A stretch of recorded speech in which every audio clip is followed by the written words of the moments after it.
Why we provide different internet solutions for your different needs. SLT Fiber, 4G and ADSL. SLT Broadband, just the way you want it.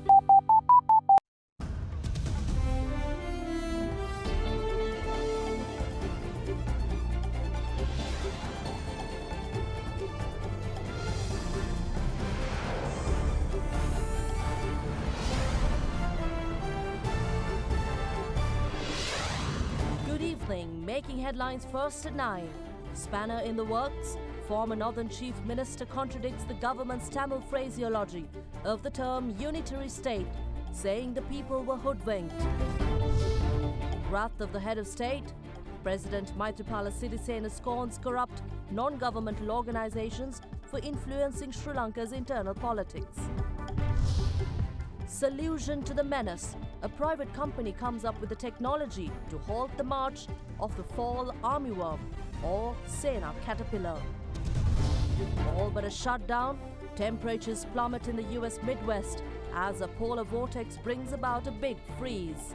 All this and more tonight, Thursday, the 31st of January 2019. Smart Android තාක්ෂණයෙන් එන Singer Vista TV එකක් මිලදී ගන්න ඔබට හිත පිරෙන්න වාසි රැසක් ඕනෑම Singer ප්‍රදර්ශනාගාරයකින්. From Ada Derana, this is Ada Derana First at 9 with Ndivari Amuwata and Mahesh Jani. Live from Studio 24 in Colombo.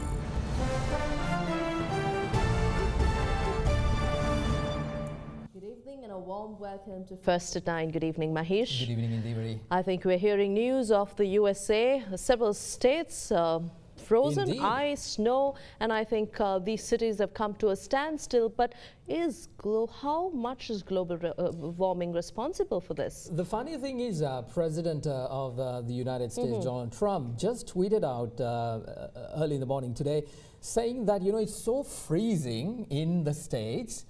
Why not have a little bit of global warming? I mean, he was so out of line. He was literally getting backlash by lots of organizations saying, tweeting out an irresponsible thing. But that's the... Isn't that always the case with Donald Trump? I think we've got more news, and we start off with your local stories tonight.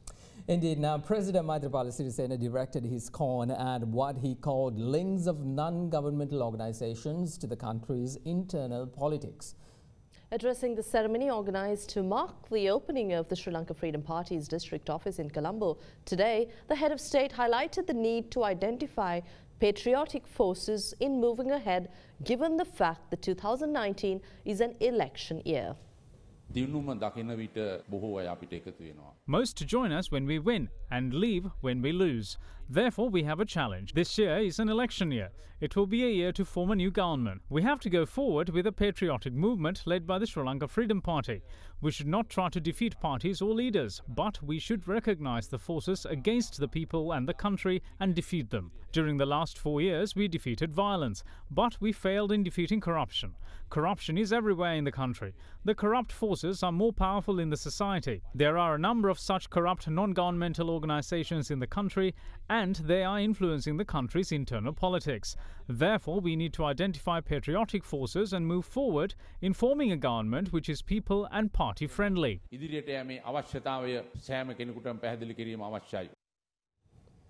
Well, the decision of the Permanent High Court at Bar on whether it has jurisdiction to deliberate the case against former Defence Secretary Gotabaya Rajapaksa and 6 others over financial misappropriation charges relating to the DA Rajapaksa Museum will be announced on the 11th of February. Last week, the former Defence Secretary had raised preliminary objections through his counsel, stating that the Colombo Permanent High Court at Bar does not have jurisdiction to hear this case. He argued that the High Court at Bar had no jurisdiction to hear the case since it was not a case filed under the provisions of the Judicature Act. The case filed against the ex-Defence Secretary and 6 others was fixed for today by the Colombo Permanent High Court at Bar. The case was filed alleging that the DA Rajapaksa Museum and Memorial in Mandamulana was built using public funds amounting to 33.9 million rupees.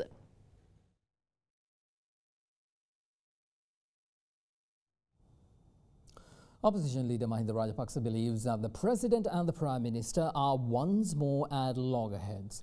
The opposition leader aired his thoughts when responding to a question raised by a journalist on questions hanging over the recent appointment of a new Director General of Customs. He also touched on the much talked about broader political coalition which the Sri Lanka Pudujana Peramuna keeps promising.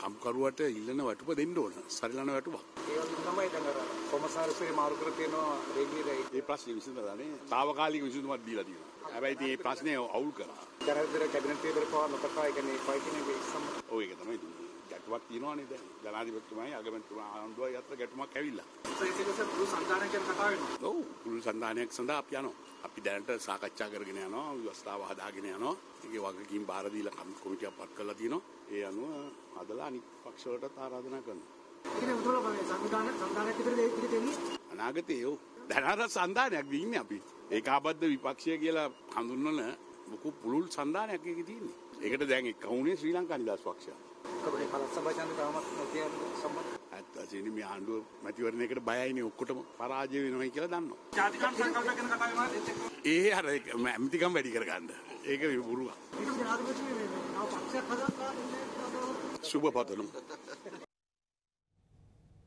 Well, the interpretation of the term unitary in the proposed new constitution has become something of a divisive topic, the very thing the new document allegedly aims to avert. But conjecture over the phraseology used in Sinhala and English language to interpret the term Orumithanadu, which TNA MP M.A. Sumandaran insists to be to carry out the meaning unitary, continues to linger. Former Chief Minister of the Northern Province C.V. Vigneswaran now contradicts MP Sumandaran's insistences, claiming that Orumithanadu in fact means united and not unitary. The former Northern Chief Minister is on controversial and added fuel to a fire which is threatening to get out of control by saying that the government has played a trick on the people. His views came as he arrived at the Court of Appeal for the hearing of a case filed against him over contempt of court.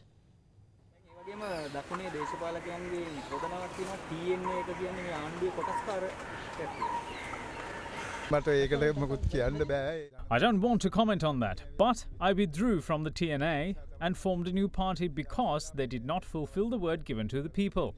As per my knowledge, people in the north wanted solutions for their problems, irrespective of their political party. A new constitution was required to resolve these problems. We had many hopes, but due to various political reasons, they promise us many favours when they want something from us. But when the Sinhala community objects, they deny promising us anything. In the end, we're left with nothing. Our problems aren't resolved yet, so we need a new constitution. He also gave clarity on the Sinhala and Tamil phraseology used to define the term unitary state. No, it cannot be accepted. The term Ekiya Rajya means a single administration. People of our provinces should be given the power to administrate and look after their own land. 2 years ago, during a meeting of chief ministers, all were of the view that powers vested with the provincial councils aren't sufficient and that we should be given full powers. We requested the same, but there is a difference in how they interpret that request for more power when it's done by us and the Sinhala community. The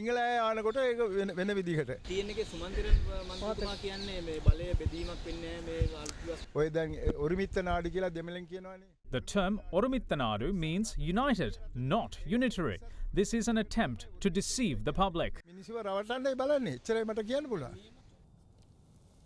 Officials of the Sri Lanka Customs yesterday protested against the appointment of a retired Navy officer as its new Director General. Now the government has taken measures to mitigate the issue, with Additional Secretary of the Ministry of Finance H.G. Sumanasinghe being appointed as the Acting Director General of Customs this evening. Custom officers attached to the Colombo port continued their protests for a second day today over the alleged decision to appoint a retired Navy officer as the new Director General of Sri Lanka Customs. They charged that according to government laws and regulations, the position of Director General can only be held by a special grade officer from the State Administration Service of Sri Lanka Customs. The protest resulted in long queues at the head office of Sri Lanka Customs as well as queues of containers at Sri Lanka Customs Rank Container Terminal in Oruguduwatta and the Greyland Container Terminal in Grand Pass. The Sri Lanka Administrative Service Association also launched a protest in front of the Ministry of Finance today in support of the trade union action by custom officials.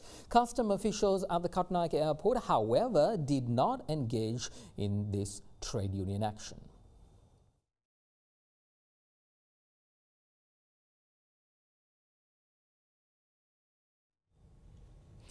Well, the trail of destruction left behind by the fall armyworm, or more commonly known as Sena caterpillar, is well documented. Even before Sri Lanka's farming community came to grips with this menace, the fall armyworm had inflicted enormous damage to the country's crops.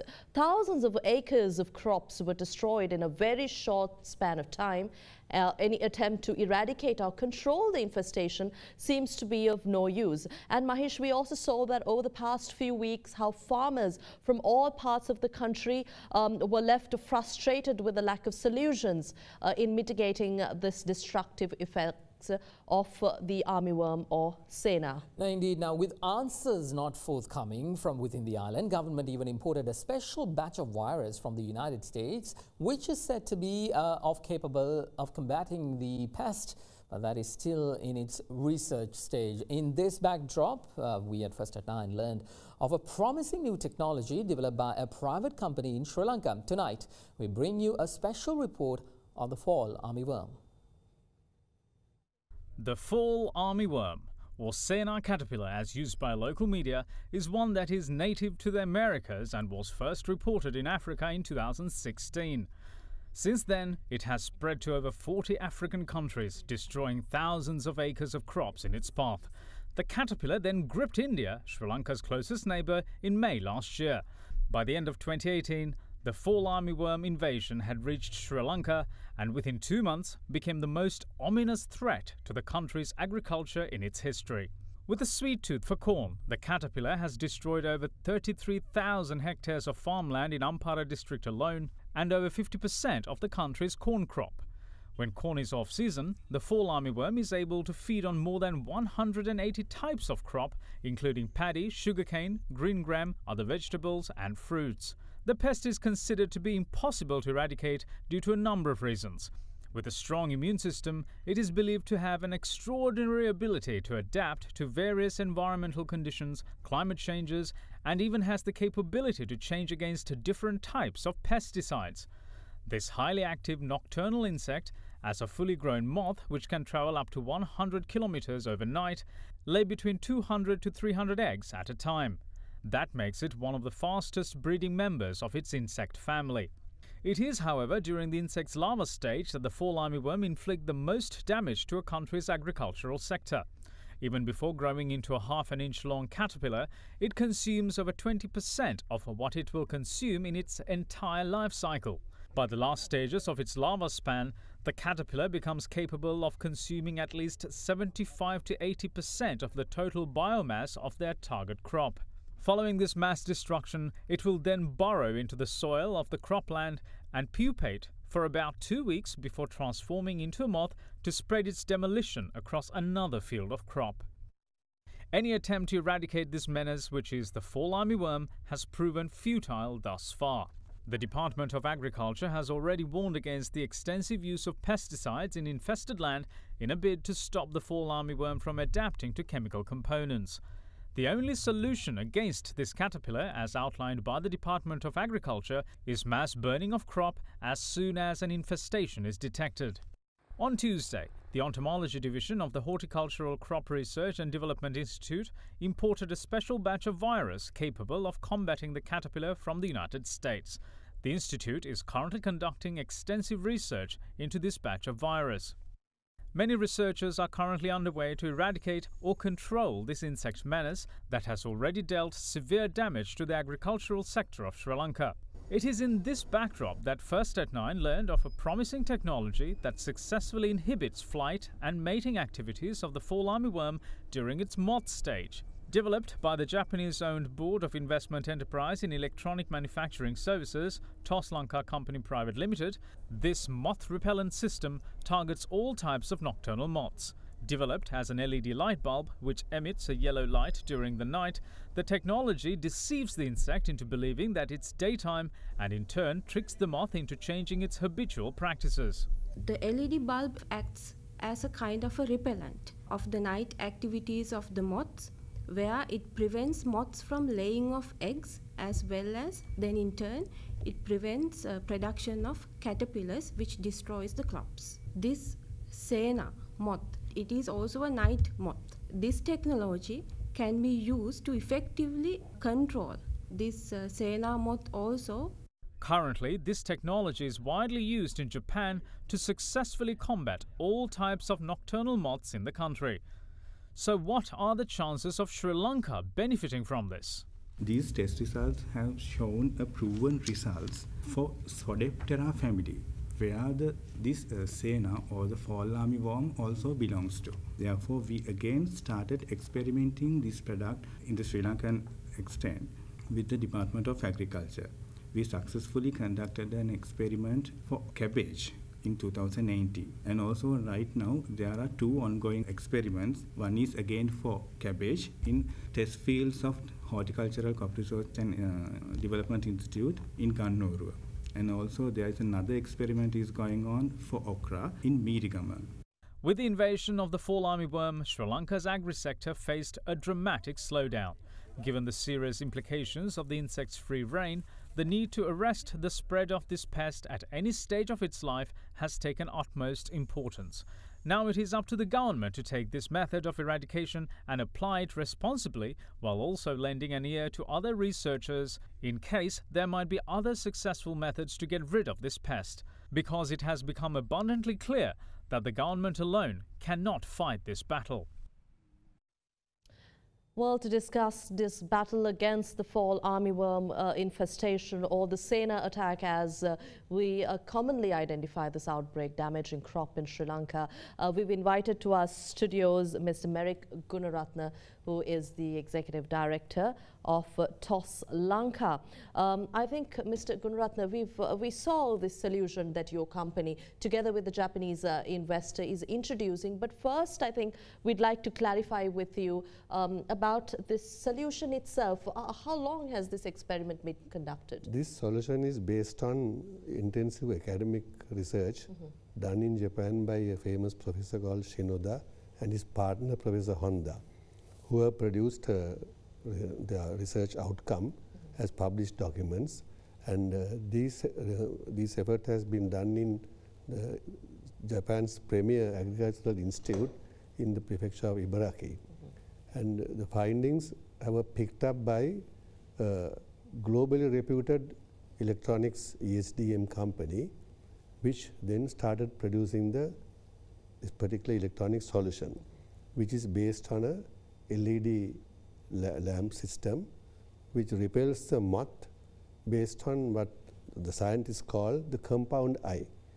The light that is emitted by this particular lamp incapacitates the moth, and it is specially targeted towards the night moths, so that we make sure that moths that are favorable for the environment are not damaged, because essentially good moths never fly at night.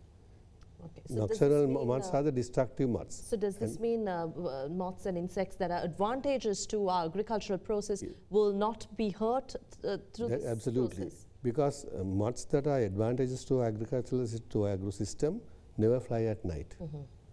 In your opinion, Mr. Gunaratne, if we go a little bit back into this entire episode, which started, I think, the end of last year and continued to this year as well, where do you think this worm would have originated from to the Sri Lanka? Is it something locally that happened?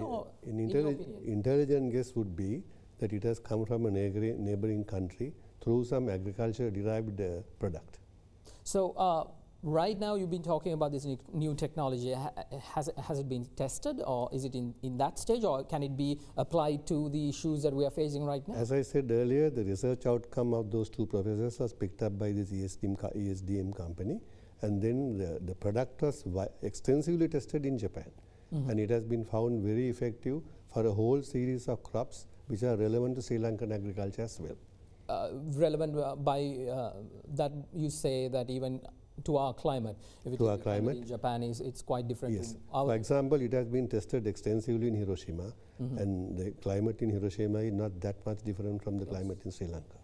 Have you had discussions with the government with regard to this? Yes, we have had initial discussions with, in fact, the project received the blessings of the Ministry of Agriculture from 2017. Dr. Derijawadan of CARP, he actually helped me to get through all the contacts in the system, and I owe a lot to him. And it is under his guidance that we did all the research with the specialized entomologists and the institutes in the Department of Agriculture. But this issue came to light in the very recent months. Yes. Now, we were really targeting the night moths. Now, this particular moth that generates the Sena dalambua is also a night moth. Right. And also, it's the Sena dalambua type insect has been repelled in Japan using this technique. Right. So it's called the fall army worm. Yes. Thank you very much, Mr. Gunaratna. That's all the time we have tonight on First at 9. Thank you very much for sharing your expertise. Thank you for your opportunity. Thanks.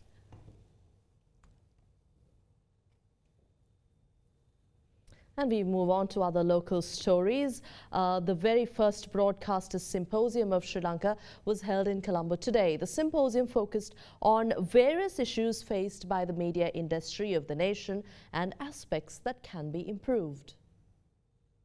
Organised by Broadcasters Guild of Sri Lanka in collaboration with the National Secretariat for Media Reforms as well as the International Media Support, the maiden Broadcasters Symposium of Sri Lanka saw its sessions being held in Colombo today. Deputy Director of Thai Public Broadcasting Service delivered the keynote speech of the symposium held under the theme Broadcasting for Social Change, Challenges and Opportunities.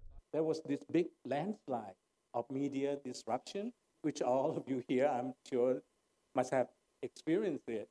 That means the birth of the new venue, the internet, the social media, and our industry is shrinking badly. Believe it or not, at one point in time, the viewers of our station dropped down to 20,000. My country has 70 million people, but it can drop so badly to 20,000 per minute. The internet is more, will grow more and more, and people turning to their tablets, their cell phones. There is no system to regulate distribution of frequencies in Sri Lanka, so officials are distributing these frequencies as they please.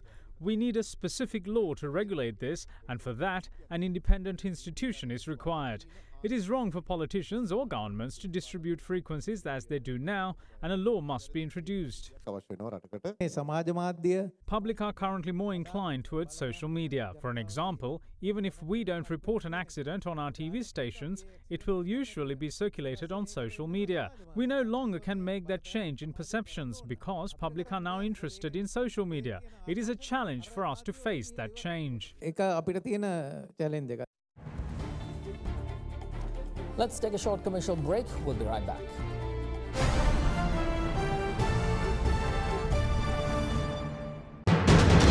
You are watching Sri Lanka's #1 news channel. This is Other Derana 24.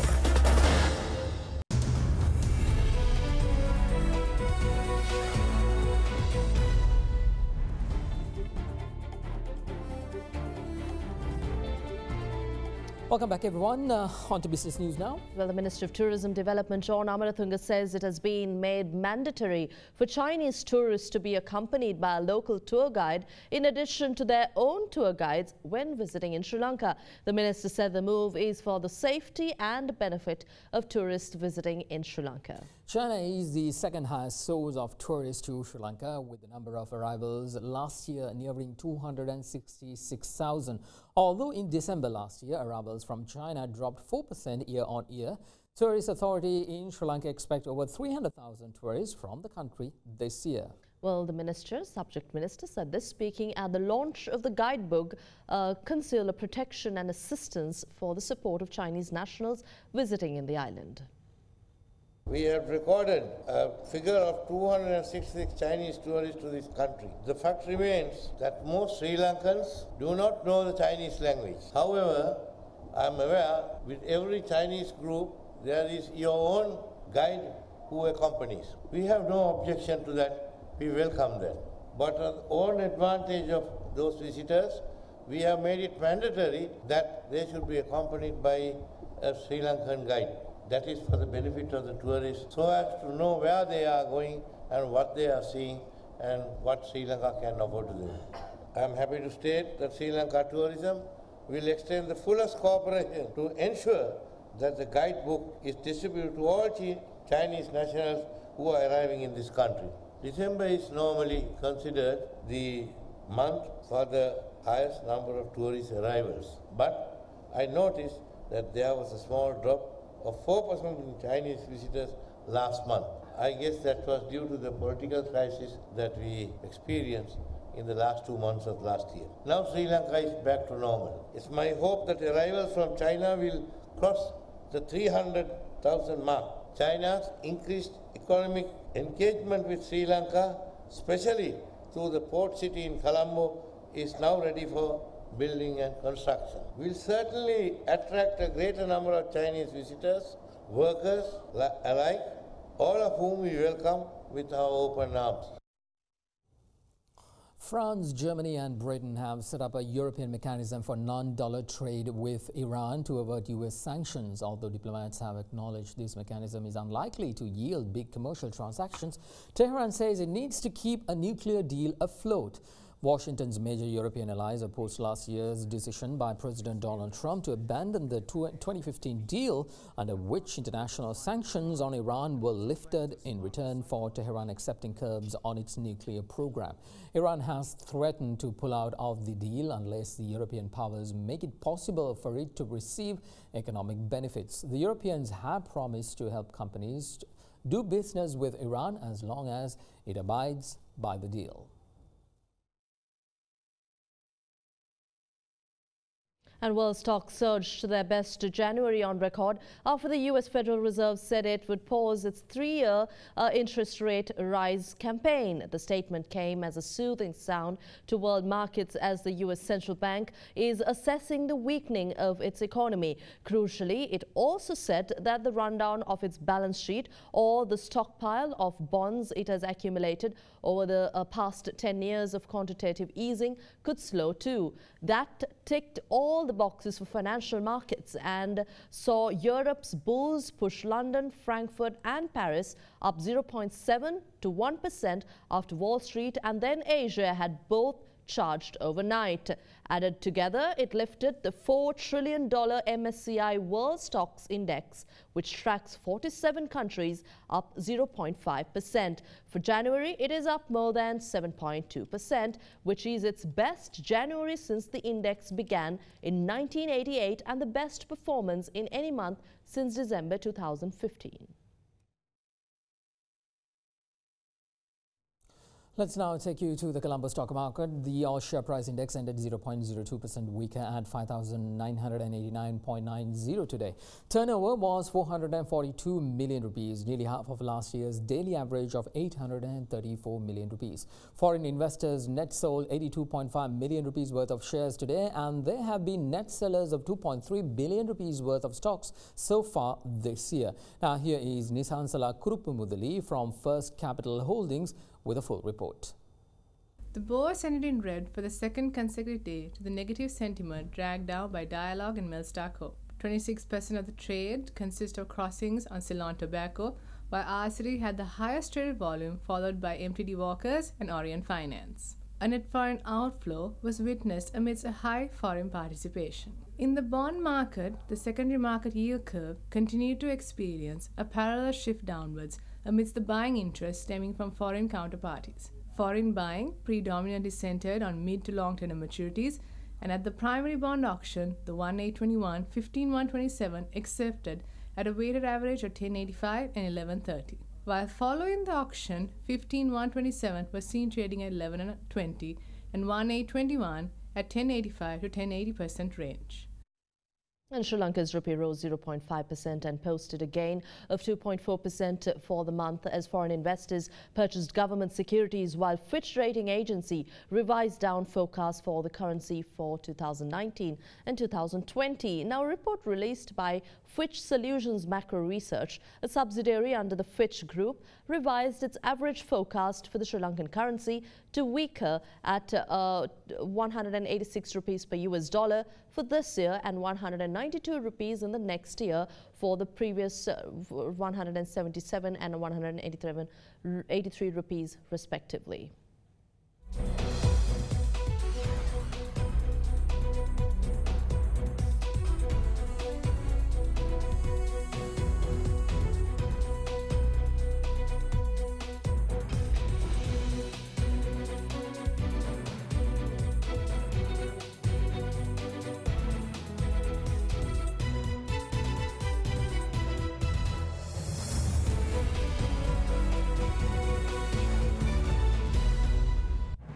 Coming up next, we have your world news.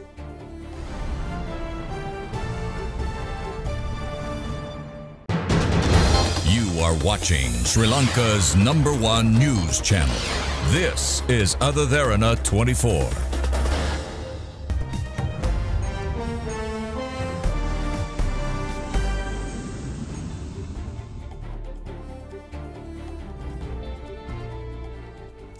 Welcome back, everyone. International news now. As the U.S. government shutdown came to an end with President Donald Trump backing down, enabling the country's state sector to function once more, there is now another potential shutdown. But this time, it has nothing to do with politics. Cities are all but shutting down across the United States Midwest as the regions shiver in a deadly cold snap known as polar vortex. At least 8 people have been killed in several states as a result of the Arctic weather. Temperatures fell to -30 degrees Celsius in Chicago, making it colder than parts of Antarctica. North Dakota, meanwhile, fell worse with temperatures plummeting to -37 degrees. Freezing weather will chill 250 million Americans and 90 million will experience -17 degrees Celsius or below. The nearly unthinkable temperature caused airlines, gas lines to freeze, led to the collapse of electrical grids and kept much of the northern United States homebound. The excruciatingly cold blast of winter weather that plunged a wide swathe of the United States into a deep freeze is showing little signs of easing.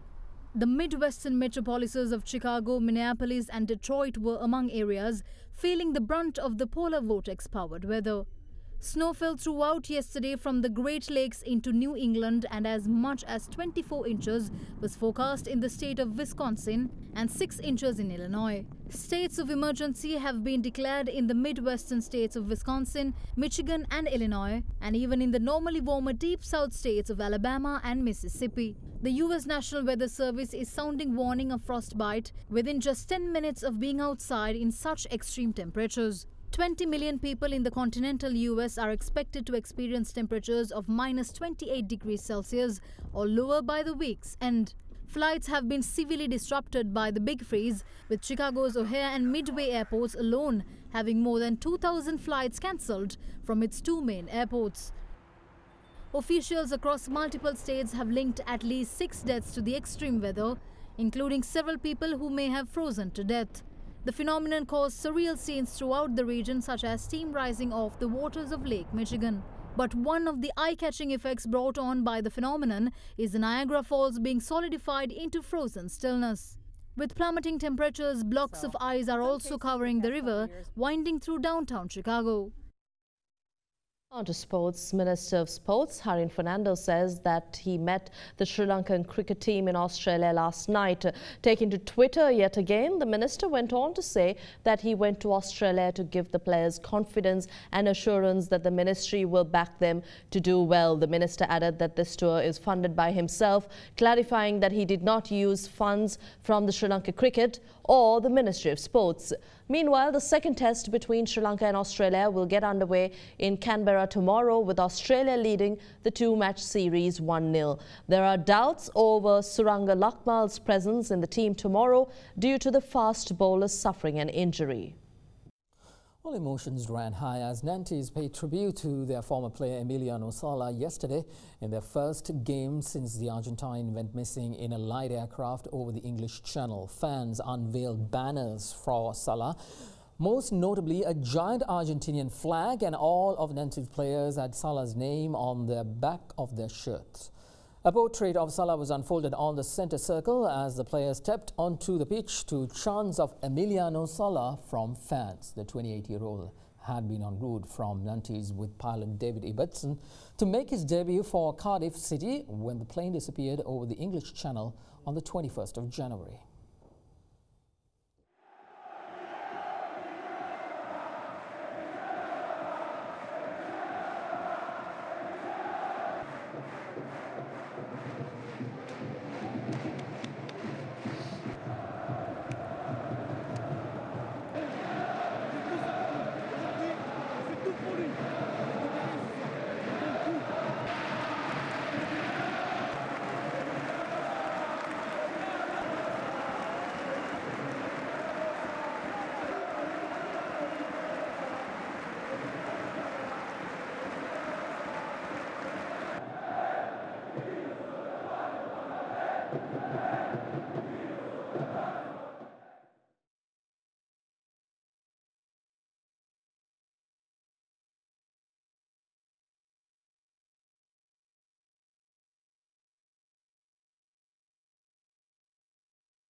Well, for a detailed version of these stories and all that you missed, log on to www.otherderana.lk and our YouTube page. I'm Derana. And I'm Mahesh Johnny. Have a good night.